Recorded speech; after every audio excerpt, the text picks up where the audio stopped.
I missed 3 manga chapters of Beyblade X to do a video on, and we got some other news, so let's talk about it.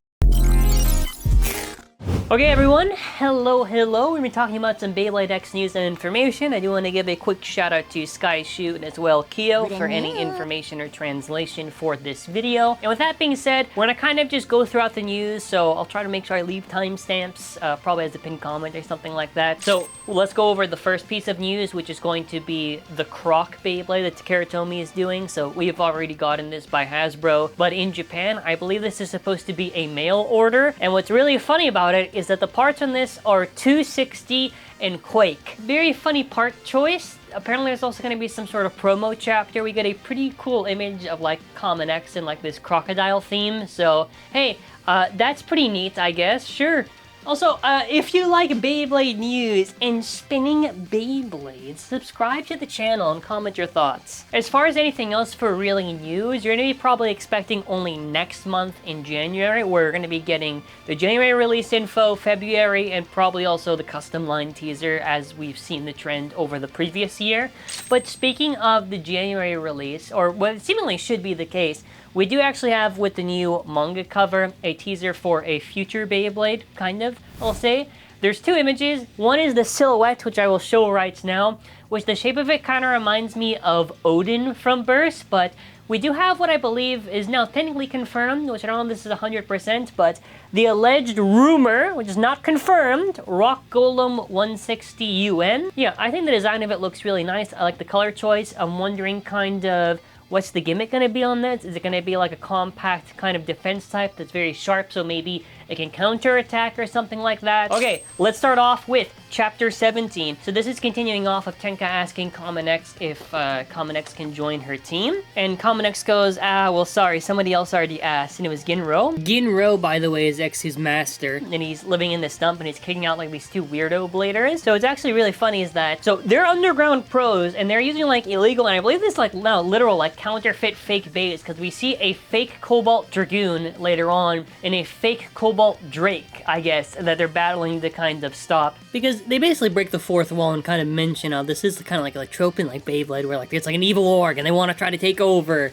And I really like that they did that because it was really funny. So eventually afterwards they all kind of just battle each other. The Silver Wolf Blader Ginro just shows off his bay, and then after it all ends off with losing. So Ginro then after just like does this like, we'll see you later Exu, but then after he just kind of like moves away slowly, Tenka finds out that Exu is Common X, and Exu is basically like, hey, if you need a team, you know, just join our team, join Team Persona. Alrighty, so then after we have Chapter 18, where this shows off Pendragon losing against Omega Shiraboshi. And it makes sense because they don't have Chrome there, so they don't have the one guy that was kind of carrying them quite a bit. So since Omega is now basically crowned at the top, the quick thing about this in the backstory too is that it's revealed that she is actually Tenka's mom. So the Shiraboshi style members were forbidden from participating in the X Tower, and Omega rebelled against the tradition, aiming to become at the top. Pro Blader Tenka was chosen by the school to defeat her mother, rebelling against the school, but her mother is also very, very strong, so Tenka needs the aid of Team Persona in order to defeat her, and this is also revealed that Omega is part of, what is it, Team Zodiac, which I think is a really cool reference to the fact that she has the Metal Fight Bay homage of Aero Pegasus, and the Metal Fight Bays are like based on all these constellations and whatever,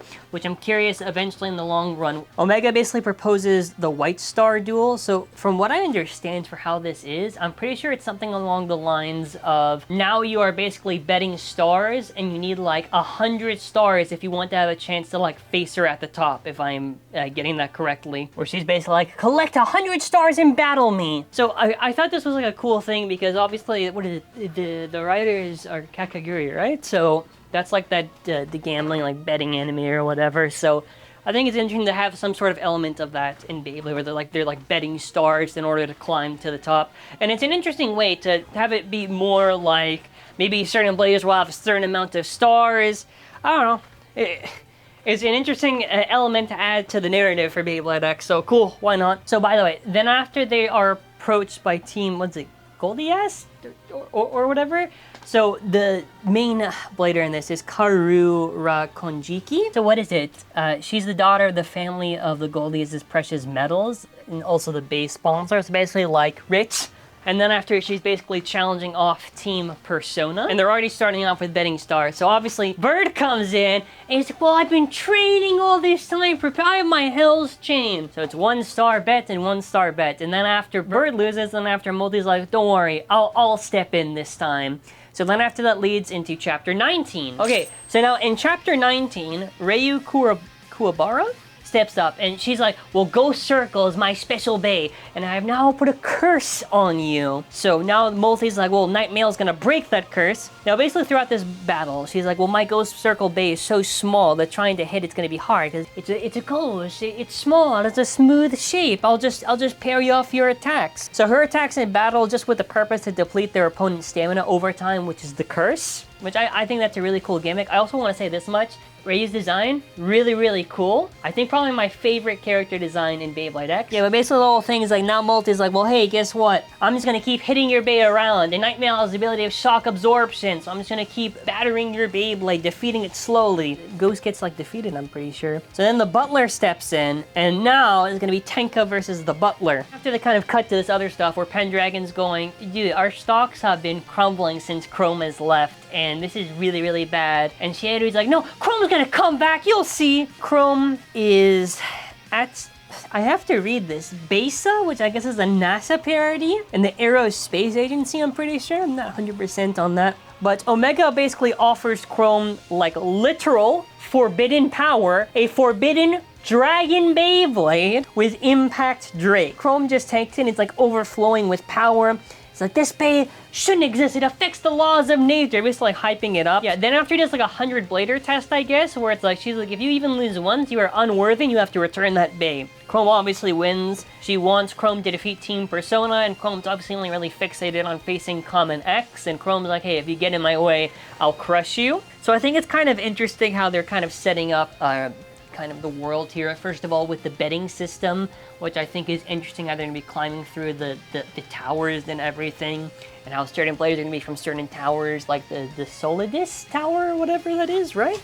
So my thoughts overall, I think it's really fucking funny that it's basically Evil Dragon, Forbidden Power. Like, okay, this is basically just full-on Metal Fight, and I have nothing against it, man. I think it's exciting to see how they're gonna try to have Persona try to combat these new foes. This, like, the custom line maybe have a new power or something to, like, combat these new enemies. I'm excited to see where it goes. Yeah, I think it's really funny to see Chrome just with, like, the blacked out eyes and everything. I'm like, okay, sure. I will say this much, that Beyblade gets a little bit more exciting. You know, obviously Beyblade, even Birth was like this. You start off kind of grounded, and then after you kind of move to the more exciting stuff, with the more fiction stuff, and that's when I think Beyblade gets really, really exciting. So I thought it's really cool to see Impact Drake have a cool origin, not just like, oh, I'm just making this Bey to defeat. Like, where do we go from here? And does Chrome maybe, now here's the last thing before we end off, my second conspiracy, which maybe I'm wrong. Hear me out. What if Chrome, okay, because it's Team Zodiac, whatever, and that's Metal Fight homage. What if, let's say in July, he gets like an El Drago homage Bey, and he uses that one instead of a Dragoon, and he's part of like Team Zodiac at the end to face off against Persona? Because that could make some sense, where then after you have Omega versus Tenka, then Chrome versus X. Is that a lame prediction? I don't know, you let me know. But anyways, if you are new here, subscribe to the channel, comment your thoughts, and obviously, you know, support the official release, all that stuff, whatever. But yeah, mallofbays.com. I mean, I'll plug the store regardless. It's an option to support the channel. I appreciate any support regardless. Let's hope to God Canada Post strike doesn't last too long. Otherwise, I'll have to figure out an alternative way. But yeah, that's kind of it for this video. So I want to say thank you all for watching. That's going to be it for now. So I want to say take care and bye.